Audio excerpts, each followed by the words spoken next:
ಲೋಕಸಭಾಪತಿ ತಮ್ಮ ರಾಜೀನಾಮೆಯನ್ನು ಯಾರಿಗೆ ಸಲ್ಲಿಸುವರು? ಸ್ಪೀಕರ್, ಲೋಕಸಭಾ ಸ್ಪೀಕರ್ ಏನಿರ್ತಾರೆ ಇವರು ತಮ್ಮ ರಾಜೀನಾಮೆಯನ್ನ ಉಪಸಭಾಪತಿಗೆ ಸಲ್ಲಿಕೆಯನ್ನ ಮಾಡ್ತಾರೆ. ಸಂವಿಧಾನ ರಚನಾ ಸಭೆಯ ಮೊದಲ ಸಭೆಯಲ್ಲಿ ಭಾಗವಹಿಸಿದ್ದ ಒಟ್ಟು ಸದಸ್ಯರ ಸಂಖ್ಯೆ ಎಷ್ಟು? ಒಟ್ಟು ಭಾಗವಹಿಸಿದ್ದಂತಹ ಪ್ರತಿನಿಧಿಗಳ ಸಂಖ್ಯೆ 211 ಜನ ಸಂವಿಧಾನ ಮೊದಲ ರಚನಾ ಸಭೆಯಲ್ಲಿ ಭಾಗವಹಿಸಿದ್ದರು. ವಿಶ್ವ ಪ್ರವಾಸೋದ್ಯಮ ದಿನವನ್ನು ಯಾವಾಗ ಆಚರಿಸುವರು? ಸೆಪ್ಟೆಂಬರ್ 27. 1970ರಲ್ಲಿ ವಿಶ್ವಸಂಸ್ಥೆಯು ಈ ದಿನವನ್ನು ವಿಶ್ವ ಪ್ರವಾಸೋದ್ಯಮ ದಿನ ಅಂತ ಆಯ್ಕೆ ಮಾಡುತ್ತೆ. 1980ರಿಂದ ಇದನ್ನು ಆಚರಣೆಗೆ ತರಲಾಯಿತು. ಮಾರುಕಟ್ಟೆ ನಿಯಂತ್ರಣ ವ್ಯವಸ್ಥೆಯನ್ನು ಜಾರಿಗೆ ತಂದ ದೆಹಲಿ ಸುಲ್ತಾನ ಯಾರು? ಫಿರೋಜ್ ಶಾ ತುಘಲಕ್, ಅಲಾವುದ್ದೀನ್ ಖಿಲ್ಜಿ, ಇಲ್ತಮಷ್ ಬಲ್ಬನ್. ಸರಿಯಾದ ಆಯ್ಕೆ ಅಲಾವುದ್ದೀನ್ ಖಿಲ್ಜಿ. ದೆಹಲಿ ಸುಲ್ತಾನ ವಂಶವನ್ನು ಆಳಿದಂತಹ ವಂಶಗಳಲ್ಲಿ ಖಿಲ್ಜಿ ಸಂತತಿಯು ಕೂಡ ಅತ್ಯಂತ ಪ್ರಮುಖವಾದದ್ದು. ಈ ಒಂದು ಸಂತತಿಯಲ್ಲಿ ಬಂದಂತಹ ಅತ್ಯಂತ ಪ್ರಸಿದ್ಧ ಅರಸ ಅಲಾವುದ್ದೀನ್ ಖಿಲ್ಜಿ. ಈತನ ಮಾರುಕಟ್ಟೆ ನಿಯಂತ್ರಣ ವ್ಯವಸ್ಥೆ ಪದ್ಧತಿ ಏನಿದೆ ಅತ್ಯಂತ ಪ್ರಯೋಗಾತ್ಮಕ ಕ್ರಮಗಳಿಗೆ ಈತ ಒಳಪಡಿಸಿರ್ತಾನೆ. ಹೀಗಾಗಿ ಮಾರುಕಟ್ಟೆ ಮತ್ತು ನಿಯಂತ್ರಣ ವ್ಯವಸ್ಥೆಯನ್ನು ಜಾರಿಗೆ ತಂದ ದೆಹಲಿ ಸುಲ್ತಾನ ಅಲಾವುದ್ದೀನ್ ಖಿಲ್ಜಿ. ಪದ್ಯಂ, ವದ್ಯಂ, ಗದ್ಯಂ, ರುದ್ಯಂ ಎಂಬುದು ಈ ಕೆಳಗಿನ ಯಾವ ಕವಿಯ ಸಿದ್ಧಾಂತವಾಗಿದೆ? ಸರಿಯಾದಂಥ ಉತ್ತರ ಮುದ್ದಣ್ಣ. ನಂದಳಿಕೆ ಲಕ್ಷ್ಮೀನಾರಾಯಣಪ್ಪ ಎನ್ನುವುದು ಈತನ ಮೂಲ ಹೆಸರಾಗಿದ್ದು ಮುದ್ದಣ್ಣ ಎನ್ನುವುದು ಕಾವ್ಯನಾಮವಾಗಿದೆ. ಈತನ ಒಂದು ಕಾವ್ಯ ರಚನೆಯ ಸಿದ್ಧಾಂತ ಏನಿದೆ ಅದನ್ನು ಪದ್ಯಂ, ವದ್ಯಂ, ಗದ್ಯಂ, ರುದ್ಯಂ ಎನ್ನುವಂಥದ್ದಾಗಿದೆ. ಯವನ ರಾಜ್ಯ ಪ್ರತಿಷ್ಠಾಪನಾಚಾರ್ಯ ಎಂಬ ಬಿರುದನ್ನು ಹೊಂದಿದ್ದ ಖ್ಯಾತ ಅರಸ ಯಾರು? ವಿಜಯನಗರದ ಪ್ರಸಿದ್ಧ ಅರಸನಾದಂತಹ ಕೃಷ್ಣದೇವರಾಯ ಈ ಒಂದು ಬಿರುದನ್ನು ಹೊಂದಿರ್ತಾನೆ. ಇದಕ್ಕೆ ಕಾರಣ ಬಹುಮನಿ ಸುಲ್ತಾನರ ಒಬ್ಬ ಅರಸ ಬಂಧನಕ್ಕೊಳಗಾಗಿ ರಾಜ್ಯವನ್ನು ಕಳ್ಕೊಂಡಿರ್ತಾನೆ. ಆತನನ್ನು ಬಂಧನದಿಂದ ಬಿಡಿಸಿ ಮತ್ತೆ ಪುನಃ ಪ್ರತಿಷ್ಠಾಪನೆಯನ್ನು ಮಾಡಿ ಅಂದರೆ ರಾಜ್ಯಭಾರವನ್ನು ಮಾಡಲಿಕ್ಕೆ ಈತ ಕಾರಣೀಭೂತನಾಗ್ತಾನೆ. ಆ ಕಾರಣಕ್ಕೆ ಈತನಿಗೆ ಯವನ ರಾಜ್ಯ ಪ್ರತಿಷ್ಠಾಪನಾಚಾರ್ಯ ಎಂಬ ಬಿರುದು ದೊರೆಯಿತು. ಬಾದಾಮಿಗಿದ್ದಂಥ ಗತಕಾಲದ ಹೆಸರು ಯಾವುದು ಅಂದರೆ ಪ್ರಾಚೀನ ಹೆಸರು ಯಾವುದು? ಐಹೊಳೆ, ವಾತಾಪಿ, ಬೇಲೂರು, ಹಳೆಬೀಡು.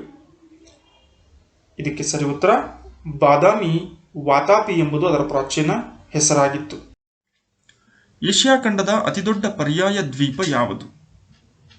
ಶ್ರೀಲಂಕಾ, ಜಪಾನ್, ಭಾರತ ಮತ್ತು ಮಲೇಷಿಯಾ.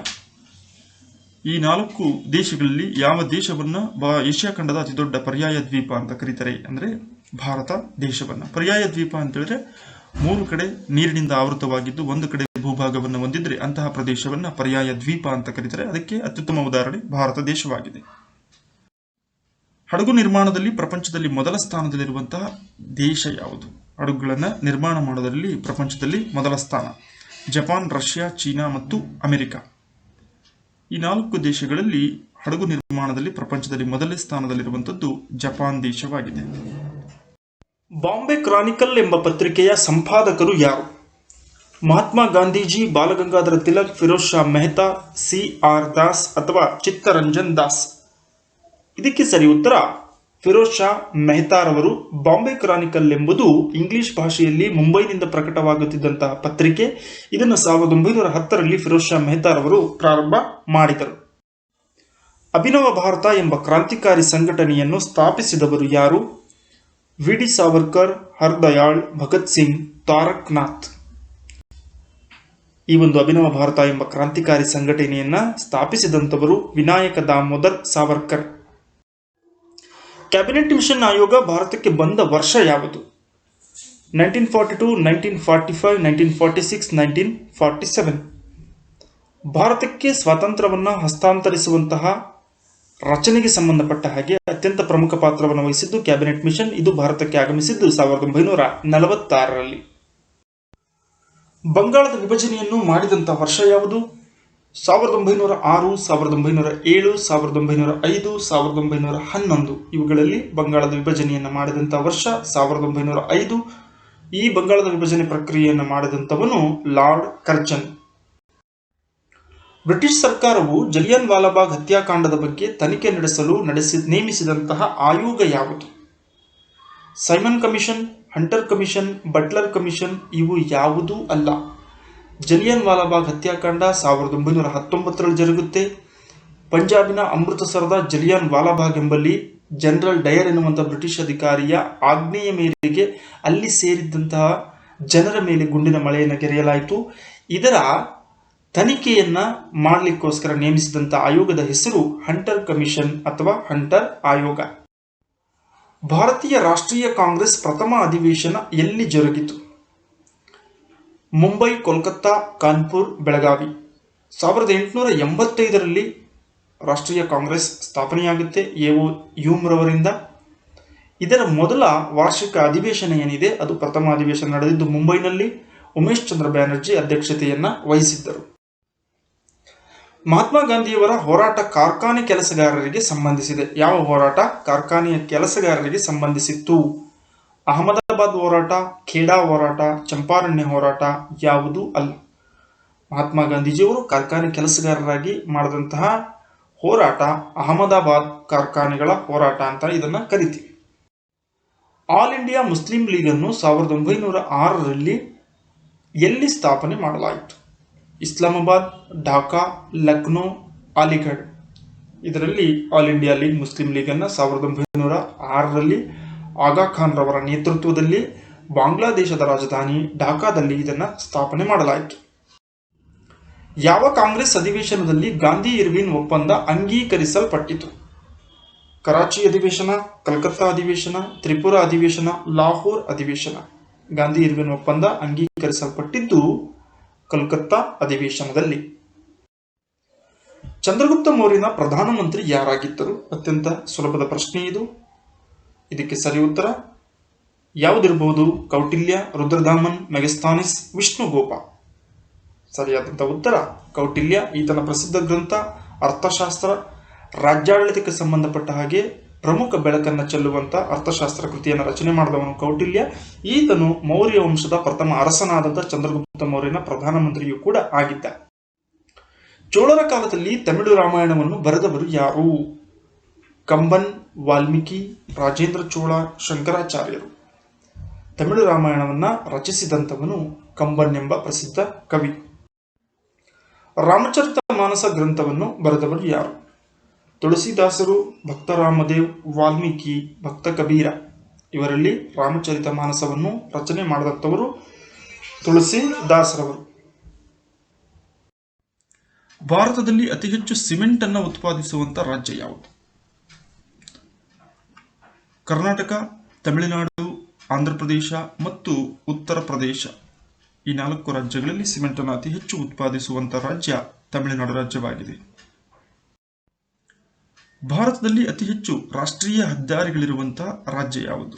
ನ್ಯಾಷನಲ್ ಹೈವೇಸ್ ಅನ್ನು ಹೊಂದಿರುವಂತಹ ರಾಜ್ಯ ಯಾವುದು? ಉತ್ತರ ಪ್ರದೇಶ, ತಮಿಳುನಾಡು, ಗುಜರಾತ್ ಮತ್ತೆ ಮಹಾರಾಷ್ಟ್ರ. ಅತಿ ಹೆಚ್ಚು ರಾಷ್ಟ್ರೀಯ ಹೆದ್ದಾರಿಗಳನ್ನು ಹೊಂದಿರುವಂತಹ ರಾಜ್ಯ ಮಹಾರಾಷ್ಟ್ರ ರಾಜ್ಯವಾಗಿದೆ. ಭಾರತದಲ್ಲಿ ವಾಯುಯಾನ ಸಾರಿಗೆ ಆರಂಭವಾದಂಥ ವರ್ಷ ಯಾವುದು? Airline service. 1911, 1912, 1913, 1914. ಇದಕ್ಕೆ ಸರಿ ಉತ್ತರ ಭಾರತದಲ್ಲಿ ಮೊದಲು ವಾಯುಯಾನ ಆರಂಭವಾದಂತಹ ವರ್ಷ 1911. ರಷ್ಯಾದಲ್ಲಿರುವಂತಹ ಕಾಲವಲಯಗಳ ಸಂಖ್ಯೆ ಎಷ್ಟು? ಟೈಮ್ ಝೋನ್ಸ್ ಅಂತ ಕರಿತೀವಿ. 10, 11, 5, 8.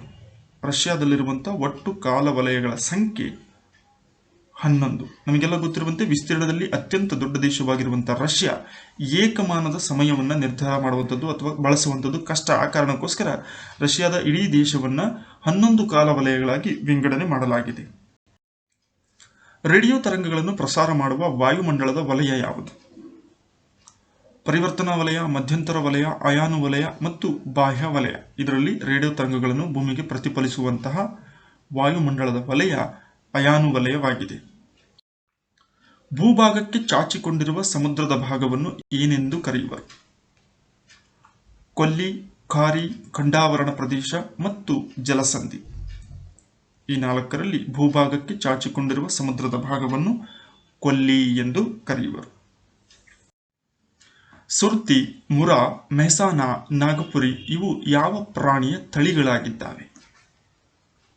ಹಸು, ಎಮ್ಮೆ, ಕುರಿ, ಹುಲಿ.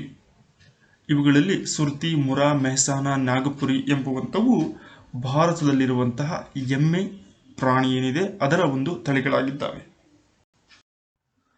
ಕಲ್ಲಿದ್ದಲಿನ ಯಾವ ವಿಧ ಅತ್ಯಂತ ಶ್ರೇಷ್ಠ ದರ್ಜೆಯದಾಗಿದೆ? ಕೆಳಗಡೆ ಇರುವಂತಹ 4 ಆಯ್ಕೆಗಳು ಕಲ್ಲಿದ್ದಲಿನ ವಿಧಗಳಾಗಿದ್ದಾವೆ. ಅದರಲ್ಲಿ ಗುಡ್ ಕ್ವಾಲಿಟಿ ಯಾವುದು? ಅಂಥ್ರಾಸೈಟ್, ಬಿಟುಮಿನಸ್, ಲಿಗ್ನೈಟ್ ಮತ್ತು ಫೀಟ್. ಈ 4 ವಿಧಗಳಲ್ಲಿ ಅತ್ಯಂತ ಶ್ರೇಷ್ಠ ದರ್ಜೆಯದು ಅಂಥ್ರಾಸೈಟ್ ಆಗಿದೆ. ಕಾರಣ ಇದರಲ್ಲಿ 70%ಕ್ಕಿಂತ ಹೆಚ್ಚು ಪ್ರಮಾಣದಲ್ಲಿ ಇಂಗಾಲವನ್ನು ಕಾಣಬಹುದು. ರೇಷ್ಮೆ ಉತ್ಪಾದನೆಯಲ್ಲಿ ಜಗತ್ತಿನಲ್ಲಿ ಪ್ರಥಮ ಸ್ಥಾನದಲ್ಲಿರುವಂತಹ ದೇಶ ಯಾವುದು? ಭಾರತ, ಚೀನಾ, ಬಾಂಗ್ಲಾದೇಶ ಮತ್ತು USA. ಈ 4 ದೇಶಗಳಲ್ಲಿ ರೇಷ್ಮೆ ಉತ್ಪಾದನೆಯಲ್ಲಿ ಜಗತ್ತಿನಲ್ಲಿ ಪ್ರಥಮ ಸ್ಥಾನದಲ್ಲಿರುವಂತಹ ದೇಶ ನಮ್ಮ ನೆರೆಯ ಚೀನಾ ದೇಶ ರೇಷ್ಮೆ ಉತ್ಪಾದನೆಯಲ್ಲಿ ಪ್ರಥಮ ಸ್ಥಾನದಲ್ಲಿದೆ.